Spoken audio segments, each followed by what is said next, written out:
ഒറിജിനലിനെ വെല്ലുന്ന original dupe AI വെച്ചിട്ട് ഉണ്ടാക്കുന്ന കാലം. ദ ബെസ്റ്റ് എക്സാമ്പിൾ ഞാനിപ്പോൾ ഏറ്റവും അടുത്ത് കണ്ടത് കുംഭമേള. കേരളത്തിലെ ഒരു TV ചാനലിലെ ഒരു മാധ്യമ പ്രവർത്തക, ആ മാധ്യമ പ്രവർത്തകയുടെ ഒരു ന്യൂഡ് ഫോട്ടോ സർക്കുലേറ്റഡ് ആയി. ഒറ്റ നോട്ടത്തിൽ കണ്ടാൽ ആ മാധ്യമ പ്രവർത്തക തന്നെയാണത്. സകല ഫ്രണ്ട്സും കൂടെ ജോലി ചെയ്യുന്ന ആളുകളൊക്കെ വിശ്വസിച്ചു. AI എങ്ങനെയത് വർക്ക് ചെയ്യണത് എന്നുള്ളതിൻ്റെ ബേസിക് പാഠം അറിഞ്ഞാലേ AI വെച്ചിട്ട് എങ്ങനെയാണ് ഒരു നഗ്നമേനീസ് ഉണ്ടാക്കുക എന്നുള്ളതിൻ്റെ തെളിവ് മനസ്സിലാവുള്ളൂ. നിങ്ങളുടെ ലാപ്ടോപ്പിലേക്ക് അല്ലെങ്കിൽ മൊബൈലിലേക്ക് എൻ്റർ ചെയ്യാൻ ഒരു പിൻ ഉണ്ടാവും. നിങ്ങളുടെ ധാരണ എന്താ? ആ പിൻ അറിയെങ്കിൽ മാത്രമേ ഈ മൊബൈലിലേക്ക് കയറാൻ പറ്റുള്ളൂ എന്ന്. ആ ധാരണയാണ് തെറ്റ്. ക്ലിക്ക് ചെയ്യുമ്പോൾ പാസ്വേഡ് ചോദിക്കാതെ കണക്റ്റഡ് ആവും, നെറ്റിലേക്ക് കണക്റ്റഡ് ആവും. റെയിൽവേ ഫ്രീ ആയിട്ട് തരുന്ന ഒരു വൈഫൈ എന്നുള്ളത്. ആക്ച്വലി ഇതൊരു ട്രാപ്പ് ആവും. വൈഫൈ ഹാക്ക് ചെയ്യാൻ പറ്റിയാൽ ആ വീട്ടിലെ സകല സിസ്റ്റത്തിലേക്ക് ഹാക്ക് ചെയ്ത് കാണാം. പല വീടുകളിലും പാസ് 123 എന്നോ പാസ് 1234 എന്നോ പാസ് അറ്റ് 123 എന്നോ അങ്ങനെ വളരെ ലോകത്തിൽ ആർക്കും പ്രെഡിക്റ്റ് ചെയ്യാവുന്ന തരത്തിലുള്ള പാസ്വേഡ്സ് ആയിരിക്കും അത് കൊടുത്തിട്ടുണ്ടാവുക. നിങ്ങളെ ഇൻസെക്യൂർ ആക്കുന്ന മറ്റൊരു കാര്യമാണ് ആൻഡ്രോയിഡ് കോൺഫിഗർ ചെയ്യാൻ യൂസ് ചെയ്യുന്ന Gmail ID. ക്യാമറ എന്നൊരു ഓപ്ഷൻ ഉണ്ടാവും. ആ ഓപ്ഷൻ്റെ തൊട്ട് താഴെയായിട്ട് ഒരു സെൻറ്റൻസ് എഴുതിയിട്ടുണ്ടാവും 13 ഔട്ട് ഓഫ് 17 ആപ്സ്. അതായത് ആകെ 17 ആപ്പ് ഉണ്ട്, അതിൽ 13 ആപ്പിനും ക്യാമറയുടെ മുകളിൽ പെർമിഷൻ ഉണ്ട്. എന്താ ക്യാമറയുടെ മുകളിൽ പെർമിഷൻ എന്ന് പറഞ്ഞാൽ അർത്ഥം അറിയോ? അപ്പോൾ ഒരു ആപ്പിനും മൈക്രോഫോണിന്റെ മുകളിൽ കൺട്രോൾ ഇല്ല എൻ്റെ മൊബൈലിൽ. പക്ഷെ അതുകൊണ്ട് കാര്യമില്ല, നിങ്ങളുടെ മൊബൈലിൽ മൈക്രോഫോണിന്റെ മുകളിൽ പല ആപ്പുകൾക്കും കൺട്രോൾ ഉണ്ടാവും. അപ്പം എൻ്റെ സംസാരം നിങ്ങളുടെ മൊബൈലിൽ ഇപ്പോൾ പിടിച്ചെടുക്കുന്നുണ്ട്. എൻ്റെ മൊബൈൽ എന്നെ പ്രൊട്ടക്ട് ചെയ്യും, പക്ഷെ നിങ്ങളുടെ മൊബൈൽ എന്നെ ചീറ്റ് ചെയ്യും. നമ്മൾ ട്രാപ്പിലാവാൻ സാധ്യതയുള്ള ഓരോന്നും ഒഴിവാക്കി നമ്മളെ തന്നെ സേഫ് ആക്കുക. നമ്മുടെ മൊബൈലിനെ സേഫ് ആക്കുക എന്ന് പറഞ്ഞാൽ നമ്മളെ തന്നെ സേഫ് ആക്കുന്നതിൻ്റെ ഈക്വലിറ്റാണ്. ബാങ്ക് അക്കൗണ്ടിൽ നിന്നും പണം പോകുന്ന ഒരു സാഹചര്യം ഉണ്ടല്ലോ, അതെങ്ങനെയാണ്? നിങ്ങളുടെ ബാങ്കിൻ്റെ പാസ്വേഡ് നിങ്ങൾ ഞാനായിട്ട് ഷെയർ ചെയ്യില്ലല്ലോ, ഈ ക്യാമറമാനായിട്ട് ഷെയർ ചെയ്യില്ലല്ലോ, നിങ്ങളുടെ സ്പൗസായിട്ട് ഷെയർ ചെയ്യോ? ഒരു ചോദ്യമുണ്ട്. ഷെയർ ചെയ്യില്ല, പക്ഷേ ഗൂഗിൾ പേ ആയിട്ട് ഷെയർ ചെയ്യും.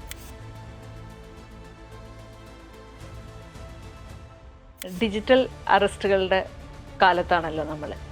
എന്താണ് ശരിക്കും ഈ ഡിജിറ്റൽ അറസ്റ്റ്? ഡിജിറ്റൽ അറസ്റ്റ് എന്ന് പറയുന്ന ഒരു സംഗതി ലോകത്തിൽ ഇല്ല.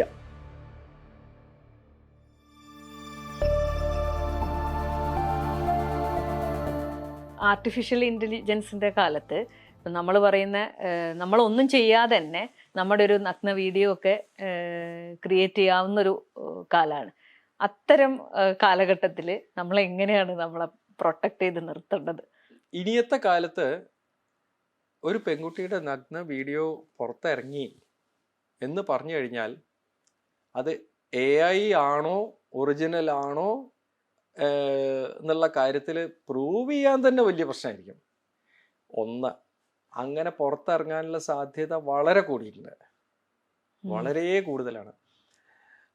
ഒറിജിനലിനെ വെല്ലുന്ന ഒറിജിനലിനെ വെല്ലുന്ന ഒറിജിനൽ ഡ്യൂപ്പ് AI വെച്ചിട്ട് ഉണ്ടാക്കുന്ന കാലം. ഇപ്പോൾ ഒരു എക്സാമ്പിൾ പറഞ്ഞാൽ അതിൽ ദ ബെസ്റ്റ് എക്സാമ്പിൾ ഞാനിപ്പോൾ ഏറ്റവും അടുത്ത് കണ്ടത് കുംഭമേള ആയിട്ട് ബന്ധപ്പെട്ട് ലോകത്തിലെ സകല നേതാക്കന്മാരും, പിന്നെ ഇപ്പം north Korean president, American president, French president, പല പ്രസിഡന്റുമാർ കുംഭമേളയിൽ വന്ന് പ്രാർത്ഥിക്കുന്ന ഒരു വീഡിയോ ഞാൻ കണ്ടു. Beautiful in the sense AI based ആയിട്ടാണ് ചെയ്തത്. ഇവരാരും വന്നിട്ടില്ല, ഇവരാരും കുംഭമേളയിലൊന്നും വന്നിട്ടില്ല, പക്ഷെ അവര് കുംഭമേളയിൽ വന്ന് പ്രാർത്ഥിക്കുന്ന വീഡിയോ പെർഫെക്റ്റ്ലി ഡൺ. അവരൊക്കെ തന്നെ കാവിയിട്ട് എന്താ പിന്നെ ആ സ്റ്റൈലിൽ കുംഭമേളയിൽ വന്ന് പ്രാർത്ഥിക്കുന്ന വീഡിയോ AI വെച്ചിട്ടുണ്ടാക്കിയതാണ്. അപ്പോൾ അവരെന്നെ ഞെട്ടിപ്പോവും. ഇത് അമേരിക്കൻ പ്രസിഡന്റിനെ ഈ വീഡിയോ കാണിച്ചാൽ പ്രസിഡന്റ് ഞെട്ടിപ്പോവും, അത്ര ഒറിജിനൽ. എന്താ നിങ്ങൾ നോർത്ത് കൊറിയൻ പ്രസിഡന്റിനെ കാണിച്ചാൽ നോർത്ത് കൊറിയൻ പ്രസിഡന്റ് കുംഭമേള കേട്ടിട്ട് പോലും ഉണ്ടാവില്ല. ആ നോർത്ത് കൊറിയൻ പ്രസിഡന്റിനെ കാണിച്ചാൽ അദ്ദേഹം അവിടെ നിന്നിട്ട് പ്രാർത്ഥിക്കണ ഇത് മാക്രോൺ, ഫ്രഞ്ച് പ്രസിഡന്റ് മാക്രോൺ അവിടെ വന്നിട്ട് പ്രാർത്ഥിക്കുന്ന ഇതുണ്ട്. ബ്യൂട്ടിഫുൾ. ഇതുപോലെ തന്നെയാണല്ലോ ഇപ്പൊ പറഞ്ഞ AI വെച്ചിട്ടുണ്ടാക്കുന്ന നഗ്ന വീഡിയോസ്. ഒറിജിനലിനെ വെല്ലുന്ന ഒറിജിനൽ. അപ്പോൾ ഇതൊക്കെ തന്നെ സാധ്യമായിട്ടുള്ളൊരു ഒരു കാര്യമാണ്. അപ്പോൾ ഇന്നത്തെ കാലത്ത് വീഡിയോ ഒരു ഒരു നഗ്ന വീഡിയോ ഇറങ്ങി എന്ന് പറഞ്ഞാൽ അത് ഒറിജിനൽ ആണോ, അത് എന്താ AI ബേസ്ഡ് ആയിട്ടുള്ളതാണോ എന്നുള്ളത് തീരുമാനിക്കൽ തന്നെ വലിയ ഇഷ്യൂ ആണ്. വലിയ ഇഷ്യൂ ആണ്. പ്രൂവ് ചെയ്യാൻ പറ്റും. ആക്ച്വലി ആ പെൺകുട്ടിക്ക് അറിയുണ്ടാവും ആ പെൺകുട്ടി അങ്ങനെ നിന്നിട്ടില്ല. അതെ. പക്ഷെ ആ പെൺകുട്ടി ഉറക്കെ വിളിച്ച് പറയാണ് ഇത് എൻ്റെ അല്ല. അപ്പം ഇത് പറയുമ്പോൾ എനിക്ക് വേറൊരു എക്സാമ്പിൾ ഓർമ്മ വരുന്നു. വർഷങ്ങൾക്ക് മുമ്പെയാണ്. കേരളത്തിലെ ഒരു TV ചാനലിലെ ഒരു മാധ്യമ പ്രവർത്തക, ആ മാധ്യമ പ്രവർത്തകയുടെ ഒരു ന്യൂഡ് ഫോട്ടോ സർക്കുലേറ്റഡ് ആയി. ഒറ്റ നോട്ടത്തിൽ കണ്ടാൽ ആ മാധ്യമ പ്രവർത്തക തന്നെയാണത്. ഒറ്റ നോട്ടത്തിൽ ആർക്കായാലും, സകല ഫ്രണ്ട്സും കൂടെ ജോലി ചെയ്യുന്ന ആളുകളൊക്കെ വിശ്വസിച്ചു. യാതൊരു സംശയവും ഇല്ലാണ്ട് വിശ്വസിച്ചു. ഇത് കഴിഞ്ഞ് അപ്പൊ ഈ ലേഡി പറഞ്ഞു ഇത് ഞാനല്ല, ഞാൻ ഇങ്ങനെ ഒരു സ്ഥലത്ത് പോയി കിടന്നിട്ടില്ല, ഇത് ഞാനല്ല എന്ന് പറയുന്നുണ്ട്. അവരുടെ കൂടെ ജോലി ചെയ്യുന്ന ഏതോ ഒരാള്, മാധ്യമപ്രവർത്തകയാണ്, ജോലി ചെയ്യുന്ന ഒരാള് അന്ന് 2014 ആണത് എന്നാണ് എൻ്റെ ഓർമ്മ. 10-11 വർഷം മുമ്പെയാണ്. എന്നെ വിളിച്ച് ഈ ലേഡി ഒന്ന് ഹെൽപ്പ് ചെയ്യാൻ പറ്റുമോ എന്ന് ചോദിച്ചു. പിന്നാലെ ലേഡി എന്നെ വിളിച്ചു. ആ ഫോട്ടോസ് എനിക്ക് അയച്ചു തരാൻ പറഞ്ഞു. ആ ഫോട്ടോസ് ഞാൻ ഫോറൻസിക് അനാലിസിസ് നടത്തി. അന്ന് ഭാഗ്യത്തിന് അതിൻ്റെ തൊട്ട് മുമ്പാണ് ഒരു പെൺകുട്ടി M.Tech സൈബർ സെക്യൂരിറ്റി പാസ്സായിട്ടുള്ള ഒരു പെൺകുട്ടി ഇന്റേൺഷിപ്പിന് വേണ്ടി 2 മാസം എൻ്റെ കൂടെ വർക്ക് ചെയ്യണ, അതിൻ്റെ തൊട്ട് മുമ്പാണ് ആ കുട്ടി ജോയിൻ ചെയ്തത്. ഞാൻ പറഞ്ഞു കുട്ടിക്ക് ആദ്യത്തെ ഇന്റേൺഷിപ്പ് ഇതന്നെ, ഇത് ഒറിജിനൽ ആണോ ഡ്യൂപ്ലിക്കേറ്റ് ആണോ എന്ന് പ്രൂവ് ചെയ്യണം എന്ന് പറഞ്ഞാൽ ആ കുട്ടിക്ക് ഞാനത് അവൾക്ക് കൊടുത്തു. ഒരു 10-24 വയസ്സുള്ള ഒരു പെൺകുട്ടിയാണ് അത്. 24 hours ആക്ച്വലി 2-3 മണിക്കൂറിൻ്റെ ഉള്ളിൽ എനിക്ക് ആദ്യത്തെ ക്ലൂ തന്നു, ഇത് ഒറിജിനൽ അല്ല സർ, ഇത് ഡ്യൂപ്ലിക്കേറ്റ് ആണെന്ന്. അപ്പോൾ എനിക്കതറിയായിരുന്നു ഡ്യൂപ്ലിക്കേറ്റ് ആണ്, ആർട്ടിഫിഷ്യലി ക്രിയേറ്റഡ് ആണ് എന്നുള്ളത് എനിക്ക് മനസ്സിലായിരുന്നു. പക്ഷെ ഞാൻ മിണ്ടിയില്ല. ഈ കുട്ടി എങ്ങനെ ഇതിനോട് പ്രതികരിക്കുന്ന അറിയാൻ വേണ്ടിയിട്ട്. അത് എൻ്റെ ഇന്റേൺഷിപ്പിന്റെ ഭാഗം. 24 മണിക്കൂറിൻ്റെ ഉള്ളിൽ ഫുൾ റിപ്പോർട്ട് തന്നു എനിക്ക്, ഇത് ഇന്ന ഭാഗം ആർട്ടിഫിഷ്യലി ക്രിയേറ്റഡ് ആണ് എന്ന് പറഞ്ഞിട്ട്. അപ്പോൾ ആ കുട്ടി തന്ന റിപ്പോർട്ട് ഞാൻ ഒന്ന് ഭംഗിയാക്കിയിട്ട്, കറക്റ്റ് റിപ്പോർട്ടായിരുന്നു കേട്ടോ, വളരെ കറക്റ്റ് റിപ്പോർട്ട് ആ കുട്ടി തന്നത് എനിക്ക്. ഈ മാധ്യമ പ്രവർത്തകയ്ക്ക് പിറ്റേന്ന് തന്നെ 24 hours തന്നെ ഇതൊക്കെ കഴിഞ്ഞല്ലോ, പിറ്റേന്ന് തന്നെ ഞാൻ ഈ റിപ്പോർട്ട് അയച്ചു കൊടുത്തു. ഈ റിപ്പോർട്ട് മാധ്യമ പ്രവർത്തക അവരുടെ കൂടെ ജോലി ചെയ്യുന്ന ആൾക്കാരുടെ ഗ്രൂപ്പിലിട്ടു. അത് ശരി, അപ്പം അത് നീയല്ലേ എന്ന്. ഒരു കൂടെ ജോലി ചെയ്യുന്ന ആളുകൾ ജീവിതത്തിൽ ഒരിക്കലും കാണാത്ത വിനോദ് ഭട്ടതിരിപ്പാട് പറഞ്ഞിട്ട് വേണോ ഒരാളെ വിശ്വസിക്കാൻ നിങ്ങളെ? അവരുടെ നല്ല പൊതുവെ എനിക്ക് തോന്നുന്നു ആളുകൾ അങ്ങനെ തന്നെയാണല്ലോ. എൻ്റെ അനുഭവം അതായിരുന്നു. ആ ലേഡി പറഞ്ഞിട്ട് പൊട്ടിക്കരയുമ്പോൾ ഞാൻ എന്താ പറയട്ടെ, ആക്ച്വലി എല്ലാവരും അങ്ങനെയാണെന്നല്ല, ആ കുട്ടി പറയുന്നത് ശരിയാണ് എന്ന തോന്നലുള്ള ഒരാളാണ്, അതേ ഓഫീസിലുള്ള ഒരു മാധ്യമ പ്രവർത്തകൻ തന്നെയാണ് എന്നെ വിളിച്ചിട്ട് വിനോദ് സാർ ഇതൊന്ന് ഹെൽപ്പ് ചെയ്യാൻ പറ്റുമോ എന്നാണ് എന്നോട് ചോദിച്ചത്. ഞാൻ യെസ് എന്ന് പറഞ്ഞു. എന്നിട്ട് ഈ ലേഡി തന്നെയാണ് എനിക്കിത് ഫോട്ടോസൊക്കെ അയച്ചു തന്നത്. നിങ്ങൾക്ക് മൊബൈലിൻ്റെ സ്ക്രീനിൽ ഒരു ഫോട്ടോ കാണുക, നിങ്ങൾ ആ സ്ക്രീനിൻ്റെ അകത്ത് കാണുന്ന ആ ഒരു ഫോട്ടോ അതുപോലെ അല്ല മൊബൈലിൻ്റെ മെമ്മറിയിൽ സേവ് ചെയ്യണത്. മെമ്മറിയിൽ സേവ് ചെയ്യണത് വേറൊരു രൂപത്തിലാണ്, ബിറ്റ് ബൈ ബിറ്റ് ആയിട്ടാണ്. ഓരോരോ ലൊക്കേഷനിൽ ബിറ്റ് ബൈ ബിറ്റ് ആയിട്ടാണ് പറയാം. അത് മുഴുവൻ പ്രിന്റ് ഔട്ട് എടുത്തു കഴിഞ്ഞാൽ ഏകദേശം 50 പേജ് വരും. നേരെ കുറച്ച് ആ ഫോട്ടോ പ്രിന്റ് ഔട്ട് എടുത്ത ഒരൊറ്റ പേജിൽ ഒതുങ്ങും. അപ്പം ഈ തെളിവുകളുടെ ഇടയിൽ പോയിട്ട് നമ്മൾ ഓരോ ഭാഗത്തെ, ഇപ്പോൾ ഈ ഭാഗത്തെ തെളിവുകൾ ഇന്ന ഭാഗത്തുണ്ടാവും, ഈ ഭാഗത്തെ തെളിവുകൾ ഇന്ന ഭാഗത്തുണ്ടാവും, ഈ ഭാഗത്തെ തെളിവുകൾ ഇന്ന ഭാഗത്തുണ്ടാവും, കാലിൻ്റെ ഒക്കെ തെളിവുകൾ ഇന്ന ഭാഗത്തുണ്ടാവും എന്നൊക്കെ ഇത് ഈ ഫോട്ടോന്റെ ഫോറൻസിക്സ് നടത്തിയിട്ടുള്ള ആളുകൾക്ക് ഒരു ജനറൽ ഐഡിയ ഉണ്ടാവും. നമ്മൾ പലപ്പോഴും ഈ ഭാഗത്തെ തെളിവുകൾ എവിടെയായിരിക്കും എന്ന് വെച്ചാൽ ആ ലൊക്കേഷനിൽ പോയി നോക്കുമ്പോൾ അവിടെ തന്നെയായിരിക്കും ഇതിന്റെ ആർട്ടിഫിഷ്യലി ചെയ്തതിന്റെ തെളിവുകളൊക്കെ ഉണ്ടാവുക. അപ്പൊ അതുകൊണ്ട് പെട്ടെന്ന് കിട്ടും.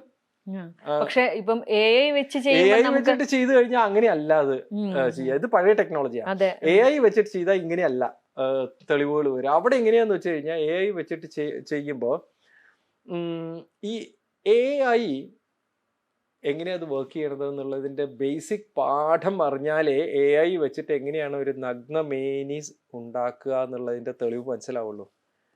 അതിൻ്റെ ഈ AI വെച്ചിട്ട് ഇത് ചെയ്യണതൊക്കെ തന്നെ ആർട്ടിഫിഷ്യൽ ഇൻ്റലിജൻസ് എന്നുള്ള വാക്കും തന്നെ നമുക്കറിയാം ആർട്ടിഫിഷ്യൽ ഭാഷ. ഈ ഇൻ്റലിജൻസ് എപ്പോഴും ഭാഷയിൽ നിന്നാണ് ഉണ്ടാവുന്നത്. ഒരു ഫേസ് എടുക്കുക, ഒരു പെൺകുട്ടിയുടെ ഫേസ്, ആ പെൺകുട്ടിയുടെ ഫേസിന് കളർ ടോൺ എപ്പോഴും ഇവിടെ ഒരു കളറായിരിക്കും, കുറച്ച് താഴോട്ട് വന്നു കഴിഞ്ഞാൽ വേറെ കളറായിരിക്കും, കണ്ണിൻ്റെ ചുറ്റും വേറെ കളറായിരിക്കും, ഇവിടെയൊക്കെ വേറെ കളറായിരിക്കും, ഷെയ്ഡ്സ് വരുന്നുണ്ടാവും. ഈ ഇപ്പം ഡിഫറെൻറ്റ് കളർ ടോൺസ് മുഖത്ത് തന്നെ കാണും. ഈ കളർ ടോണിനും ഈ ഷേപ്പിനും പറ്റിയിട്ടുള്ള ബോഡി എവിടെ നിന്നൊക്കെ ഇൻ്റർനെറ്റിൽ നിന്ന് തപ്പി ഇതാക്കാം. കയ്യ് ഇങ്ങനെ എടുക്കാം, കാല് ഇങ്ങനെ എടുക്കാം, അങ്ങനെ എല്ലാ ഭാഗവും എടുത്ത് കളർ ടോൺസും അതൊക്കെ കൃത്യമായിട്ട് പല സ്ഥലത്തുനിന്നും ഓട്ടോമാറ്റിക്കലി ഇതിൻ്റെയൊക്കെ ഡാറ്റ കിടക്കണത് നമ്മൾ വിചാരിക്കും ഈ ഇപ്പോൾ ഇൻ്റർനെറ്റിൽ നിന്ന് തപ്പിയെടുക്കാന്ന് പറയും, കയ്യ് തപ്പിയെടുക്കാന്ന് പറയും. ഈ കയ്യായിട്ടല്ലല്ലോ ഇൻ്റർനെറ്റിൽ കിടക്കണത്, അതിൻ്റെ ഡെസിമൽ ക്യാരക്ടേഴ്സ് ആയിട്ടല്ലേ കിടക്കണത് നെറ്റിൽ. അപ്പോൾ പല സ്ഥലത്തുനിന്ന് കയ്യ് തപ്പിയെടുക്കാന്ന് പറഞ്ഞാൽ കയ്യിൻ്റെ ഹെക്സാഡെസിമൽ ക്യാരക്ടേഴ്സ്, ബൈനറി ക്യാരക്ടേഴ്സും ഒക്കെ ഉള്ള നമ്പറും ക്യാരക്ടേഴ്സും ഒക്കെ അല്ലേ എടുക്കണത്. ഈ നമ്പറും ക്യാരക്ടേഴ്സും ഒക്കെ എങ്ങനെയാണ് തപ്പിയെടുക്കണത്? അത് നമ്മൾ ഭാഷയിൽ എങ്ങനെയാണോ തപ്പിയെടുക്കണത്. അപ്പം നിങ്ങളൊരു ചോദ്യം ചോദിച്ചു, അതിൻ്റെ ഉത്തരം പറയാൻ ഞാൻ ഭാഷയിലെ വാക്കുകളും ശബ്ദങ്ങളും തപ്പിയെടുത്തിട്ട് എൻ്റെ വായിൽ കൂടെ ഞാൻ പുറത്തേക്ക് വീഴില്ലേ? അതുപോലെയാണ് ആർട്ടിഫിഷ്യൽ ഇൻ്റലിജൻസ് സോഫ്റ്റ്വെയർ. ഇതുപോലെയാണ് ക്യാരക്ടേഴ്സും ഇതൊക്കെ തപ്പിയെടുത്തിട്ട് അതിനെ കൊണ്ടുവന്ന് കോഡ് ചെയ്യിപ്പിച്ചിട്ട് ഇങ്ങനെ കയ്യും കാലും നഗ്നമേനിയും ഒക്കെ ഉണ്ടാക്കുന്നത്. അങ്ങനെ ഉണ്ടാക്കിയിട്ടുള്ള ഒരു ആർട്ടിഫിഷ്യലി ഉണ്ടാക്കിയിട്ടുള്ള ഒരു നഗ്നമേനിയുടെ ഒരു വീഡിയോ, അത് ആർട്ടിഫിഷ്യലി ഉണ്ടാക്കിയതാണ്, ആർട്ടിഫിഷ്യൽ ഇൻ്റലിജൻസ് AI യൂസ് ചെയ്ത് ഉണ്ടാക്കിയതാണെന്ന് പ്രൂവ് ചെയ്യണമെങ്കിൽ ആർട്ടിഫിഷ്യൽ ഇൻ്റലിജൻസ് ബേസ്ഡ് ആയിട്ടുള്ള ഫോറൻസിക് മെത്തേഡ്സ് തന്നെ യൂസ് ചെയ്യേണ്ടി വരും. അപ്പൊ കാലം മാറി. സൈബർ ഫോറൻസിക്സിലെ കാലം ഭയങ്കരമായിട്ട് മാറി. ഒരു 2016, 17, 18 അല്ലെങ്കിൽ വരെയൊക്കെ സൈബർ ഫോറൻസിക് മെത്തേഡ്സ്, അല്ലെങ്കിൽ 2020 വരെ സൈബർ ഫോറൻസിക് മെത്തേഡ്സ് യൂസ് ചെയ്തിരുന്ന സ്റ്റൈലേ അല്ല 2021, 22, 23, 24 കാലത്ത് കാര്യങ്ങൾ ആകെ മാറി. ഒരു 23, 24 ശേഷം വീണ്ടും ഭയങ്കരമായിട്ട് മാറി സൈബർ ഫോറൻസിക് മെത്തേഡ്സ്. ഒരു ക്രൈം പ്രൂവ് ചെയ്യാൻ തെളിവുകൾ എടുക്കാനുള്ള മെത്തേഡുകളാണ് സൈബർ ഫോറൻസിക് മെത്തേഡ്സ്. അതിലും ഒരുപാട് മാറ്റം വരും, ഇനിയും മാറ്റം വരും. സ്മാർട്ട് ഫോണും ലാപ്ടോപ്പും ഒക്കെ ഇപ്പം നമ്മുടെ ജീവിതത്തിന്റെ ഭാഗം. അതേപോലെ തന്നെ ഫേസ്ബുക്ക്, ഇൻസ്റ്റ, വാട്സപ്പും ഒക്കെ നമ്മൾ പാസ്വേഡൊക്കെ വെച്ച് ലോക്ക് ചെയ്ത് സേഫ് ആണെന്ന് വിചാരിച്ചിരിക്കുകയാണ്. പക്ഷെ അപ്പുറത്ത് ഹാക്കേഴ്സും റെഡിയാണ്. ഈ പാസ്വേഡ് വെച്ച് ലോക്ക് ചെയ്യലൊക്കെ സേഫ് തന്നെയാണോ? പാസ്വേഡ് വെച്ച് ലോക്ക് ചെയ്ത് കഴിഞ്ഞാൽ ഒരു പരിധി വരെ സേഫ് ആണ്, ആ കാര്യത്തിൽ യാതൊരു സംശയമില്ല. പക്ഷെ അവിടെയും നമ്മൾ ശ്രദ്ധിക്കേണ്ടതായിട്ടുള്ള ഒരുപാട് കാര്യങ്ങളുണ്ട്. അപ്പം ഞാൻ ഒരു എക്സാമ്പിൾ പറയാം. നിങ്ങളുടെ ലാപ്ടോപ്പിലേക്ക് അല്ലെങ്കിൽ മൊബൈലിലേക്ക് എൻ്റർ ചെയ്യാൻ ഒരു പിൻ ഉണ്ടാവും, ഒരു 4 ഡിജിറ്റ് പിൻ ഉണ്ടാവും, അല്ലെങ്കിൽ 6 ഡിജിറ്റ് പിൻ ഉണ്ടാവും. ഇപ്പോൾ 4231 എന്ന് പറഞ്ഞിട്ട് പിന്ന് കൊടുത്തിട്ടാണ് നിങ്ങൾ എൻ്റർ ചെയ്യുക. നിങ്ങളുടെ ധാരണ എന്താ? ആ പിൻ അറിയെങ്കിൽ മാത്രമേ ഈ മൊബൈലിലേക്ക് കയറാൻ പറ്റുള്ളൂ എന്ന്. ആ ധാരണയാണ് തെറ്റ്. നിങ്ങൾക്ക് നിങ്ങളുടെ മൊബൈലിൽ നിങ്ങളുടെ സ്ക്രീൻ യൂസ് ചെയ്തിട്ട് നിങ്ങളുടെ മൊബൈലിലേക്ക് കയറാൻ ഈ 4 നമ്പർ 4 ഡിജിറ്റ് നമ്പർ വേണ്ടി വരും. പക്ഷേ ഹാക്കർക്ക് കയറാൻ അത് വേണ്ട. ഹാക്കർ ബാക്ക് കൂടെ കയറും. അവിടെയാണ് നമ്മുടെ മൊബൈലിൻ്റെ സെറ്റിങ്സിൽ പോയിട്ട് പെർമിഷൻ മാനേജർ എന്ന് പറഞ്ഞിട്ട് ഒരു സാധനമുണ്ട്. ഇപ്പോൾ ആൻഡ്രോയിഡിലാണെങ്കിൽ, ഐഫോണിലാണെങ്കിൽ പ്രൈവസി ആൻഡ് സെക്യൂരിറ്റി എന്ന് പറഞ്ഞിട്ടൊരു മൊഡ്യൂളുണ്ട്. അതിൽ പെർമിഷൻ മാനേജർ കഴിഞ്ഞാൽ ഇപ്പോൾ ആൻഡ്രോയിഡിൻ്റെ കേസ് തന്നെ പറയാം. പെർമിഷൻ മാനേജറിൽ പോയിട്ട് അവിടെ തുടക്കത്തിൽ ബോഡി സെൻസർ അങ്ങനെ താഴോട്ട് ഇങ്ങനെ പോന്നിട്ട് അവസാനം SMS എന്ന് പറഞ്ഞ ഓപ്ഷൻ അടക്കം കാണാം. അവിടെ നിങ്ങളുടെ മൈക്രോഫോണിൻ്റെ മുകളിൽ എത്ര പേർക്ക് കൺട്രോൾ ഉണ്ട്.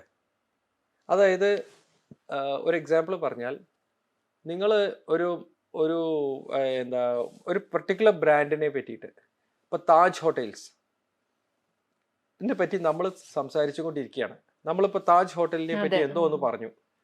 കുറച്ച് കഴിഞ്ഞ് നോക്കുമ്പോൾ താജ് ഹോട്ടലിന്റെ പരസ്യം നമ്മുടെ മൊബൈലിൽ കാണാം. കാണാം. ഗൂഗിളിലോ അല്ലെങ്കിൽ വേറെ എന്തെങ്കിലും ഒരു ഒരു ഗൂഗിളിൽ പോയി സെർച്ച് ചെയ്തും മാതൃഭൂമി പത്രത്തിന്റെ സൈറ്റിൽ പോയി അതിൽ എന്താ ഒരു വാർത്ത വായിക്കുമ്പോൾ താജ് ഹോട്ടലിന്റെ പരസ്യം കയറി വരുന്നു. ഇതെങ്ങനെ വന്നു? ഞാനിപ്പോൾ താജ് ഹോട്ടലിനെ പറ്റി പറഞ്ഞിട്ടേ ഉള്ളൂ, ഇത് അപ്പോഴേക്കും താജ് ഹോട്ടലിൽ വന്നുല്ലോ. ഇതെങ്ങനെയാണെന്ന് വെച്ചാൽ നമ്മൾ തമ്മിൽ സംസാരിച്ചുകൊണ്ടിരിക്കുമ്പോൾ എൻ്റെ മുമ്പിൽ എൻ്റെ മൊബൈലും ഉണ്ട്, നിങ്ങളുടെ മുമ്പിൽ നിങ്ങളുടെ മൊബൈലും ഉണ്ട്. ഇതിൻ്റെ മൈക്രോഫോൺ, ഇപ്പം നിങ്ങളുടെ മൊബൈലിലെ മൈക്രോഫോണിൻ്റെ മുകളിൽ ഏതെങ്കിലും ഒരു ആപ്പിന് പെർമിഷൻ ഉണ്ടാവും. ഇപ്പോൾ ഗൂഗിളിനോ ഒക്കെ പെർമിഷൻ കൊടുത്തിട്ടുണ്ടാവും. അപ്പോൾ അത് റെക്കോർഡ് ചെയ്യാൻ പറ്റും. അങ്ങനെ റെക്കോർഡ് ചെയ്തിട്ടുള്ള ഒരു സ്ട്രിങ് കുറേ കാര്യങ്ങൾ നമ്മൾ സംസാരിക്കുന്നുണ്ടാവും. ഇത് റെക്കോർഡ് ചെയ്തിട്ട് അതിന്ന് താജ് എന്ന് പറഞ്ഞിട്ടുള്ള ആ വാക്ക് എക്സ്ട്രാക്ട് ചെയ്തെടുക്കാൻ, ഇങ്ങനത്തെ പല വാക്കുകൾ എക്സ്ട്രാക്ട് ചെയ്തെടുക്കാനുള്ള സോഫ്റ്റ്വെയർ ഉണ്ട്. മൈൻ ചെയ്തെടുക്കാൻ, ഡേറ്റ മൈനിങ് എന്നാണ് ആ ടെക്നിക്സിന് പറയുക. അങ്ങനെ മൈൻ ചെയ്തെടുത്ത് ആ വാക്ക് ബേസ് ചെയ്തിട്ടുള്ള പരസ്യങ്ങൾ നിങ്ങൾ അടുത്ത പത്രം വായിക്കുകയോ ഓൺലൈനിൽ പത്രം വായിക്കുകയോ അല്ലെങ്കിൽ ഓൺലൈനിൽ വേറെ എന്തെങ്കിലും കാണുകയോ ചെയ്യുമ്പോൾ ഇത്തരം പരസ്യങ്ങൾ പുഷ് ചെയ്യാനുള്ള എല്ലാ സംവിധാനങ്ങളും ഇപ്പോൾ ഉണ്ട്. അപ്പൊ ഇപ്പൊ നമ്മൾ സംസാരിച്ചുകൊണ്ടിരിക്കുന്ന കാര്യങ്ങളും വേണമെങ്കിൽ ഇതിൽ റെക്കോർഡ് ചെയ്തിട്ടുണ്ടാവാം. പക്ഷെ അതിന് ഞാൻ എന്ത് ചെയ്യുന്ന വെച്ചാൽ ഈ പെർമിഷൻ മാനേജറിൽ പോയിട്ട് മൈക്രോഫോൺ പോയിട്ട് അത് ക്ലിക്ക് ചെയ്ത് അതിൽ എല്ലാ ആപ്പുകൾക്കും മൈക്രോഫോണിന്റെ മുകളിലുള്ള കൺട്രോൾ അങ്ങോട്ട് കളയും. അപ്പോൾ ഒരു ആപ്പിനും മൈക്രോഫോണിന്റെ മുകളിൽ കൺട്രോൾ ഇല്ല എൻ്റെ മൊബൈലിൽ. പക്ഷെ അതുകൊണ്ട് കാര്യമില്ല, നിങ്ങളുടെ മൊബൈലിൽ മൈക്രോഫോണിന്റെ മുകളിൽ പല ആപ്പുകൾക്കും കൺട്രോൾ ഉണ്ടാവും. അപ്പം എൻ്റെ സംസാരം നിങ്ങളുടെ മൊബൈലിൽ ഇപ്പോൾ പിടിച്ചെടുക്കുന്നുണ്ട്. കാരണം നമ്മൾ രണ്ടുപേരും സംസാരിക്കുമ്പോൾ എൻ്റെ ശബ്ദം നിങ്ങളുടെ മൊബൈലിലെത്തും. എൻ്റെ മൊബൈൽ എന്നെ പ്രൊട്ടക്ട് ചെയ്യും, പക്ഷെ നിങ്ങളുടെ മൊബൈൽ എന്നെ ചീറ്റ് ചെയ്യും.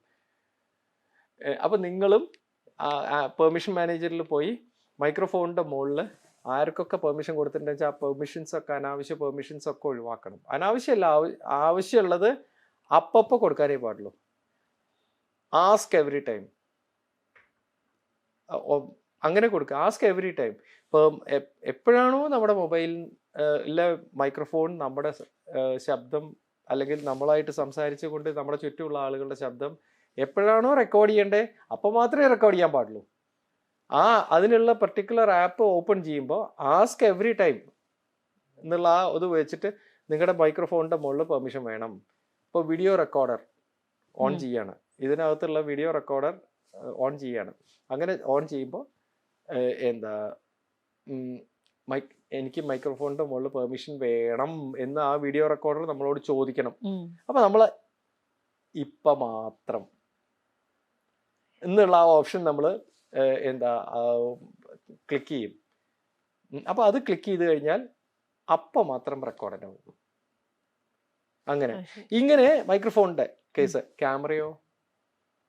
ക്യാമറയുടെ കേസ് ആണെന്നുണ്ടെങ്കിൽ ഇപ്പോൾ ഒരു എക്സാമ്പിൾ, നിങ്ങൾ ആൻഡ്രോയിഡ് ഫോൺ ആണെന്ന് വെച്ചാൽ സെറ്റിങ്സിൽ പോയിട്ട് പെർമിഷൻ മാനേജറിൽ പോയി അതിൽ ആ ലിസ്റ്റിൽ ബോഡി സെൻസർ തുടങ്ങി അങ്ങനെ താഴോട്ട് വന്ന് ക്യാമറ എന്നൊരു ഓപ്ഷൻ ഉണ്ടാവും. ആ ഓപ്ഷൻ്റെ തൊട്ട് താഴെയായിട്ട് ഒരു സെൻറ്റൻസ് എഴുതിയിട്ടുണ്ടാവും, 13 out of 17 ആപ്സ് എഴുതിയിട്ടുണ്ടാവും. അതായത് ആകെ 17 ആപ്പ് ഉണ്ട്, അതിൽ 13 ആപ്പിനും ക്യാമറയുടെ മുകളിൽ പെർമിഷൻ ഉണ്ട്. എന്താ ക്യാമറയുടെ മുകളിൽ പെർമിഷൻ എന്ന് പറഞ്ഞാൽ അർത്ഥം അറിയോ?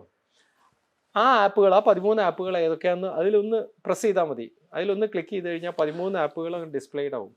ഈ ആപ്പുകളുടെയൊക്കെ കൺട്രോൾ സെൻറ്ററിൽ ഇരിക്കുന്ന ആളുകൾക്ക് അവിടെ ഇരുന്ന് അവരുടെ സ്ക്രീനിൽ അവരുടെ സ്ക്രീനിൽ നിന്ന് ഓരോന്ന് ക്ലിക്ക് ചെയ്താൽ നിങ്ങളുടെ ക്യാമറ ഓൺ ചെയ്യാം.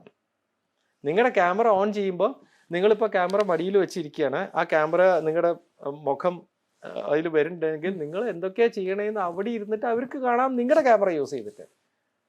എന്തിനാണ് അവിടെ ഇരുന്ന് അവർക്ക് നിങ്ങളുടെ ക്യാമറ ഓൺ ചെയ്യാനുള്ള പെർമിഷൻ നിങ്ങൾ കൊടുത്തിട്ടുള്ളത്?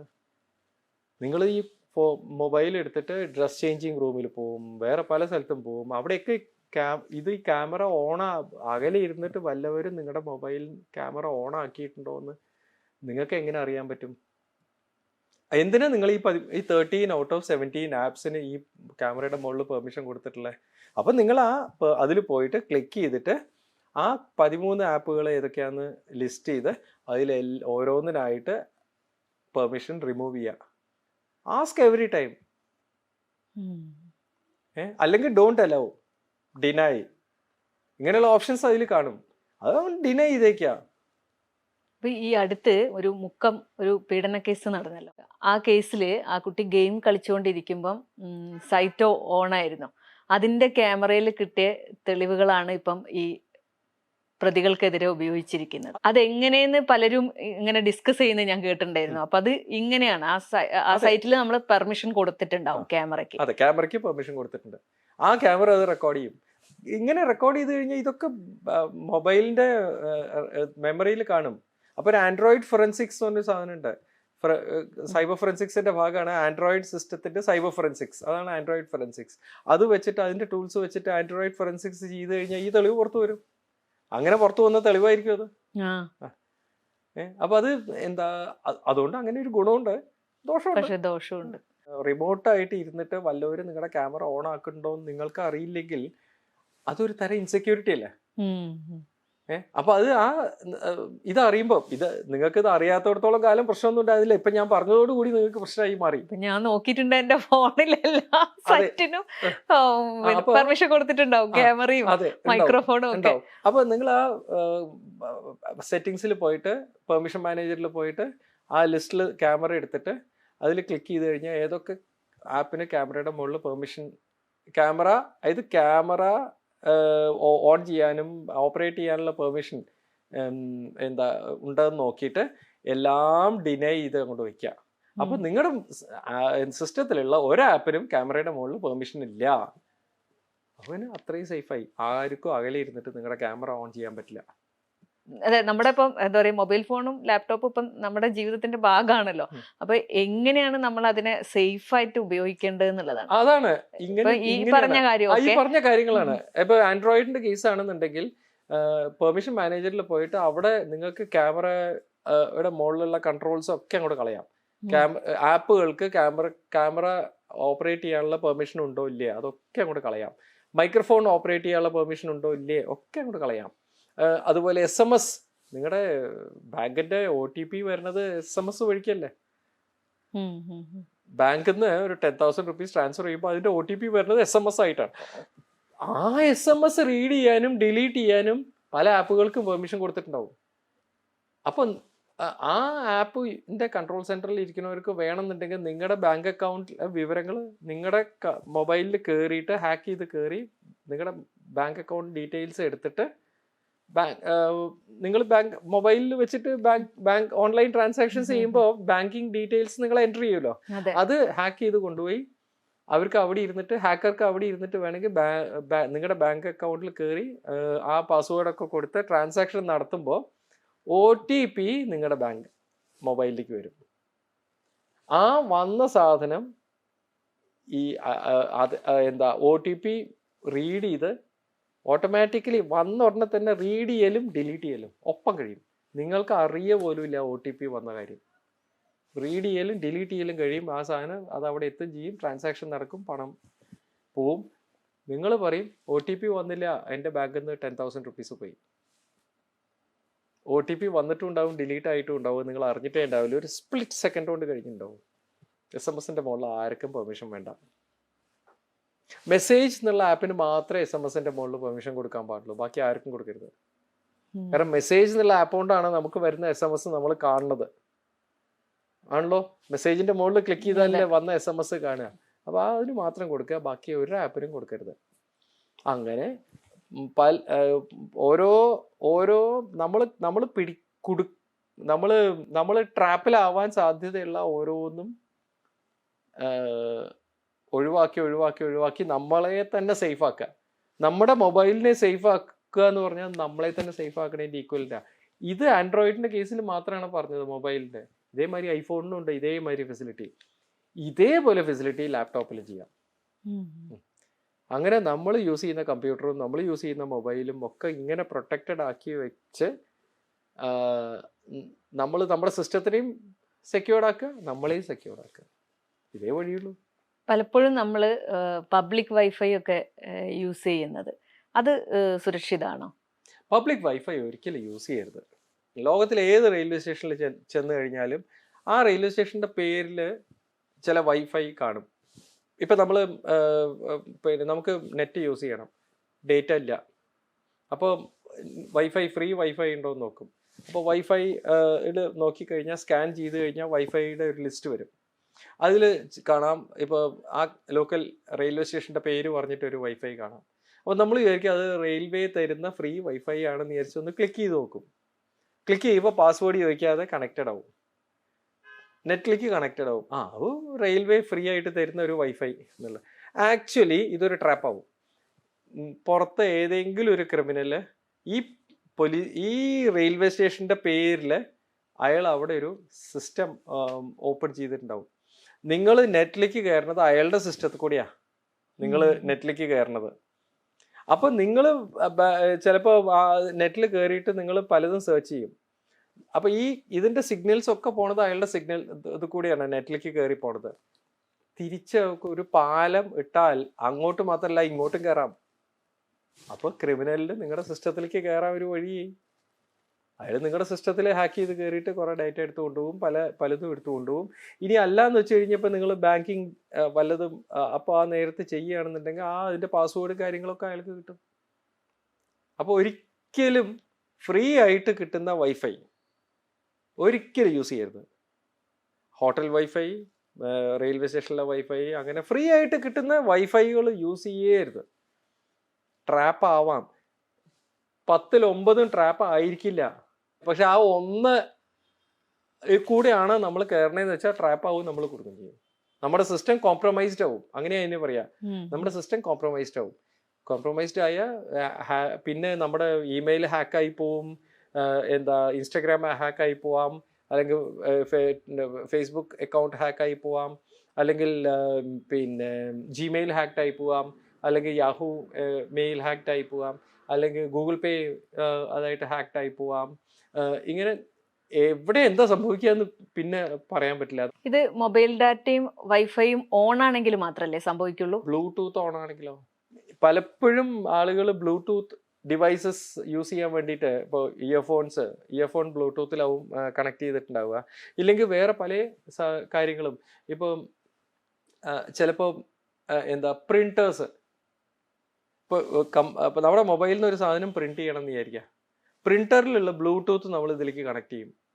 അപ്പോൾ ഇത് കൊടുത്ത ആ പ്രിന്ററിലേക്കാണ് കൊടുത്ത ബ്ലൂടൂത്ത് വഴി പ്രിന്റിങ് നടക്കും. ബ്ലൂടൂത്ത് വഴി കണക്ട് ചെയ്യാവുന്ന കുറേ നിയർ ബൈ ഡിവൈസസ് കാണും. അറിയാലോ, ആ വാക്ക് തന്നെ അറിയാലോ. നിയർ ബൈ ഡിവൈസസ് എന്ന് മൊബൈലിൽ സ്ഥിരമായിട്ട് കാണുന്ന ബ്ലൂടൂത്ത് വഴിക്ക് കണക്ട് ചെയ്യണത്. ഇത് തിരിച്ച് എൻ്റെ മൊബൈൽ ഇവിടെ ഇരിക്കുന്നു, നിങ്ങളുടെ മൊബൈൽ അവിടെ ഇരിക്കുന്നു. എൻ്റെ മൊബൈലിൽ ബ്ലൂടൂത്ത് ഓൺ ആണെന്നുണ്ടെങ്കിൽ അവിടെ ഇരുന്ന് കണ്ട് ആ ബ്ലൂടൂത്ത് വഴിക്ക് നിങ്ങൾക്ക് വേണമെങ്കിൽ ഹാക്ക് ചെയ്ത് കയറിക്കൂടെ എൻ്റെ മൊബൈലിലേക്ക്. അപ്പോൾ ബ്ലൂടൂത്ത് ഓൺ ചെയ്തിടല്ലേ, ചിലപ്പോൾ ഈ ഇയർഫോണിൻ്റെ കാര്യത്തിനായിരിക്കാം സ്ഥിരമായിട്ട് ഓൺ ചെയ്തിടണേ. അത് മറ്റുള്ളവർക്ക് ഹാക്ക് ചെയ്യാനുള്ളൊരു സംവിധാനം ഒരിക്കലും കൂടിയാണ്.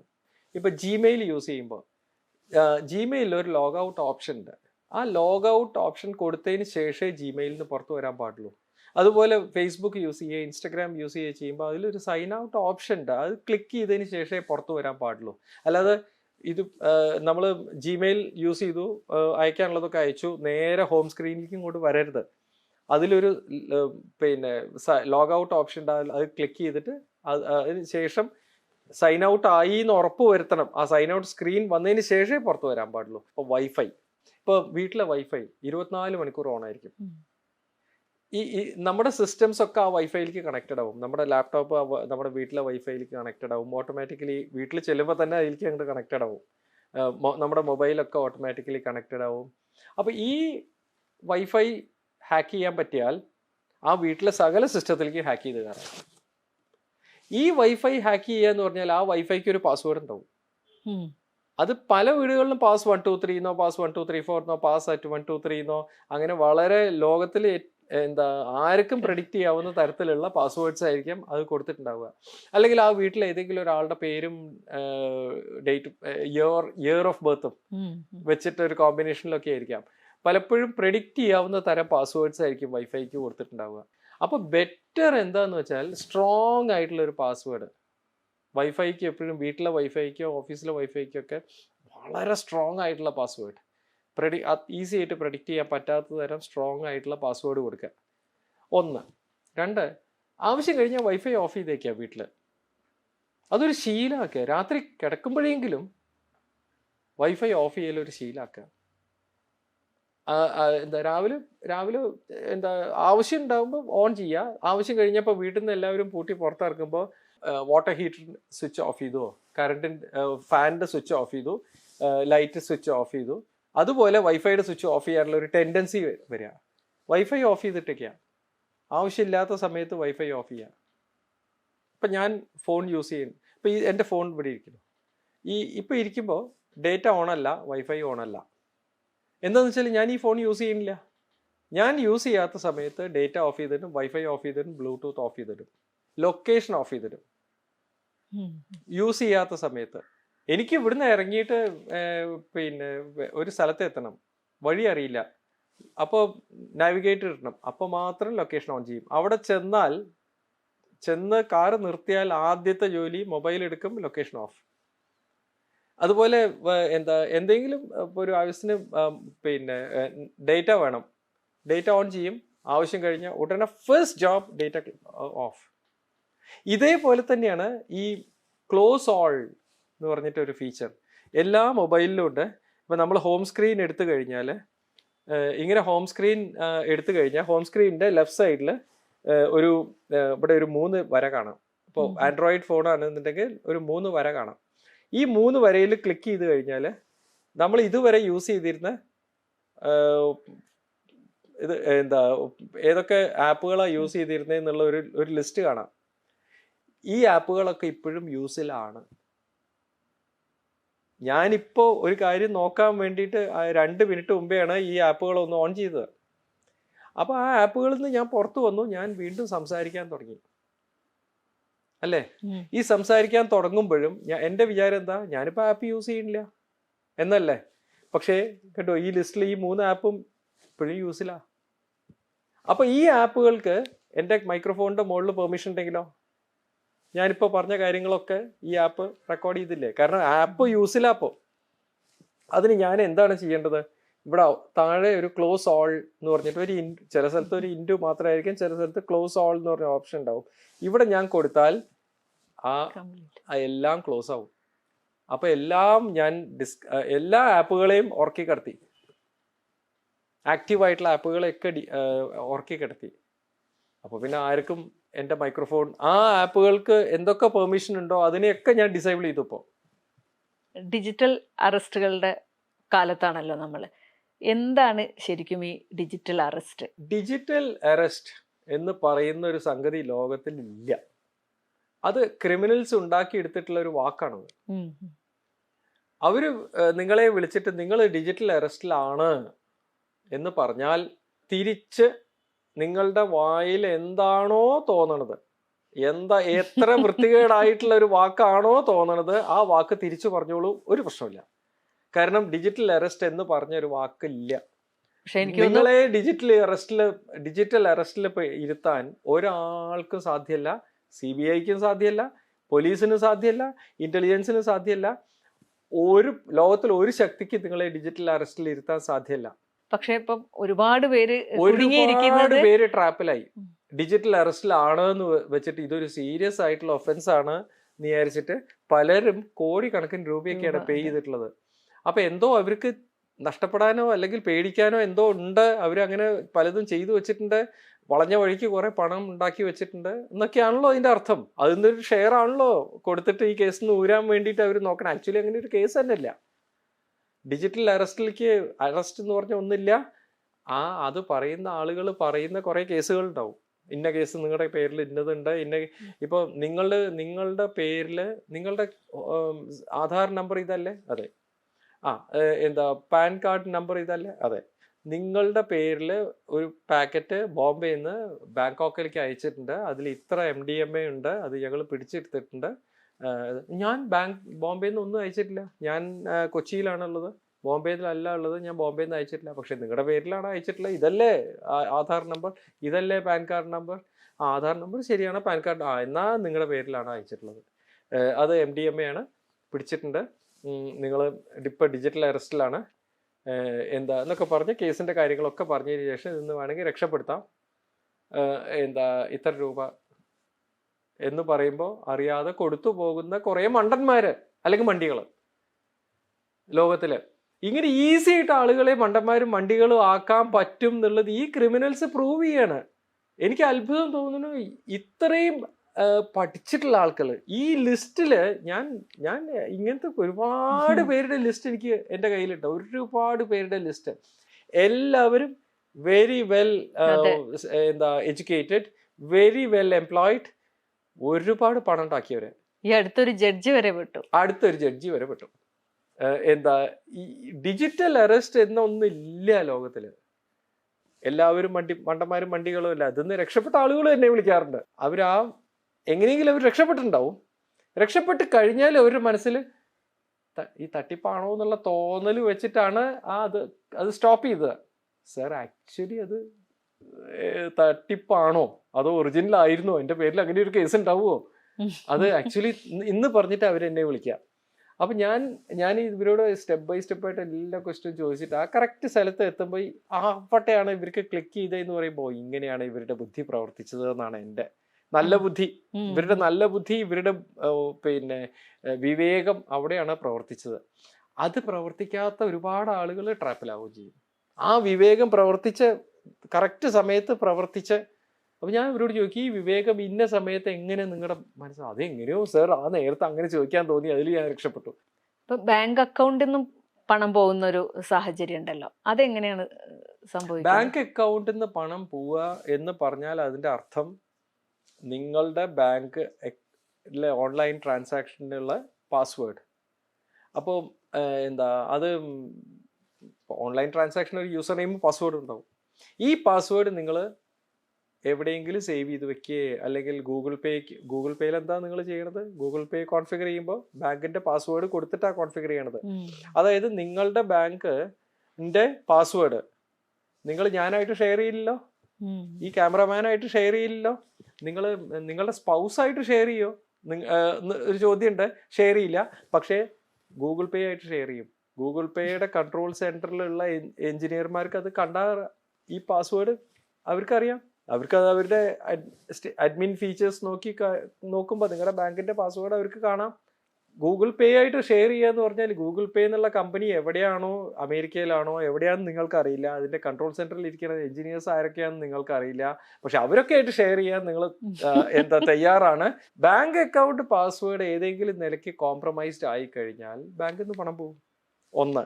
ഇനി ബാങ്ക് അക്കൗണ്ട് പാസ്വേഡ് കോംപ്രമൈസ് ചെയ്യാമെന്ന് പറഞ്ഞാൽ നിങ്ങളുടെ മൊബൈൽ കോംപ്രമൈസ്ഡ് ആയാൽ മതി, അല്ലെങ്കിൽ നിങ്ങളുടെ ലാപ്ടോപ്പ് കോംപ്രമൈസ്ഡ് ആയാൽ മതി. അതുവഴിക്ക് നിങ്ങളുടെ ബാങ്കിങ് ഡീറ്റെയിൽസ് എടുത്തിട്ട് വേണമെങ്കിൽ അങ്ങനെയും പോവാം.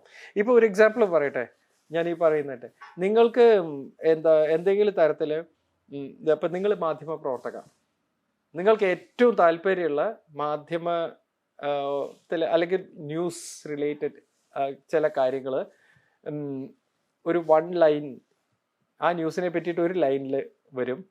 അതിൻ്റെ താഴെ click here for more details അങ്ങനെ ക്ലിക്ക് ഹിയർ ഒരു ലിങ്കും വരും. അപ്പോൾ ആ വാർത്ത കാണുമ്പോൾ തന്നെ അത് വെരി ഇൻട്രസ്റ്റിംഗ് ഇതാണല്ലോ എന്ന് വിചാരിച്ചിട്ട് നിങ്ങൾ അതിൽ കയറിയിട്ട് ക്ലിക്ക് ചെയ്യും. ആക്ച്വലി ആ ക്ലിക്ക് ഉണ്ടല്ലോ, അത് ആ വാർത്തയിലേക്കുള്ള ക്ലിക്ക് ആവില്ല. അത് നിങ്ങളുടെ സ്ക്രീൻ ക്രിമിനലിൻ്റെ ലാപ്ടോപ്പിൽ കൊണ്ടുവരാനുള്ള ക്ലിക്കാവും. നിങ്ങൾ ക്ലിക്ക് ചെയ്ത ഉടനെ തന്നെ നിങ്ങളുടെ സ്ക്രീൻ ക്രിമിനലിൻ്റെ ലാപ്ടോപ്പിൽ വന്നു കഴിഞ്ഞു. അത് നിങ്ങൾ അറിയില്ല. പിന്നെ നിങ്ങളുടെ മൊബൈലിൽ എന്ത് ചെയ്യുകയാണെങ്കിലും അതൊക്കെ തന്നെ നിങ്ങളുടെ സ്ക്രീനിൽ എങ്ങനെയാണോ വരണേ അത് അതേപോലെ ക്രിമിനലിൻ്റെ സ്ക്രീനിൽ ഇങ്ങനെ വന്നുകൊണ്ടേയിരിക്കും. നിങ്ങളുടെ ബാങ്ക് അക്കൗണ്ട് ഡീറ്റെയിൽസ് വെച്ചിട്ട് ബാങ്ക് ട്രാൻസ്ഫർ ചെയ്യുമ്പോൾ, നിങ്ങളുടെ മൊബൈൽ വെച്ച് ട്രാൻസ്ഫർ ചെയ്യുമ്പോൾ അയാളുടെ സ്ക്രീനിൽ അതിങ്ങനെ കാണാം, കൃത്യമായിട്ട് കാണാം. അത് വെച്ചിട്ട് അയാൾക്ക് നിങ്ങളുടെ ബാങ്ക് അക്കൗണ്ട് ഓപ്പറേറ്റ് ചെയ്യാം. അങ്ങനെയും നിങ്ങളുടെ പണം പോവാം. അങ്ങനത്തെ ക്ലിക്കബിൾ ഇവന്റ്സിനെ ഒന്നിനെയും വിശ്വസിക്കരുത്. അത് ഈവൻ നിങ്ങളുടെ ഫ്രണ്ടിന്റെ അടുത്ത് നിന്ന് വന്നാൽ തന്നെ, നിങ്ങളുടെ അടുത്ത സുഹൃത്തുക്കളുടെ കയ്യിൽ നിന്നാവും വരുന്നുണ്ടാവുക. ഇതൊരു മാൽവെയർ പോലെയാണ്. ആ സുഹൃത്തുക്കൾ അറിഞ്ഞിട്ടാവില്ല മെസ്സേജ് വന്നിട്ടുണ്ടാവുക. ആ സുഹൃത്തുക്കളുടെ മൊബൈലിൽ നോക്കി അങ്ങനെ ഒരു മെസ്സേജ് വന്നിട്ടുണ്ടാവില്ല. പക്ഷെ നിങ്ങളുടെ മൊബൈൽ ആ സുഹൃത്തിന്റെ കയ്യിൽ നിന്ന് ഇങ്ങനെ ഒരു മെസ്സേജ് വന്നിട്ടുണ്ടാവും. അതിൽ ക്ലിക്ക് ചെയ്യാനുള്ള ഇതുണ്ടാവും. ആ സുഹൃത്തിന്റെ ആണ് എന്നുള്ളതുകൊണ്ട് നിങ്ങൾ കയറി ക്ലിക്ക് ചെയ്യുകയും ചെയ്യും. കഴിഞ്ഞു. ഇതേപോലെ തന്നെ നിങ്ങളെ ഇൻസെക്യൂർ ആക്കണ മറ്റൊരു കാര്യമാണ് ഈ ആൻഡ്രോയിഡ് കോൺഫിഗർ ചെയ്യാൻ യൂസ് ചെയ്യുന്ന ജിമെയിൽ ID.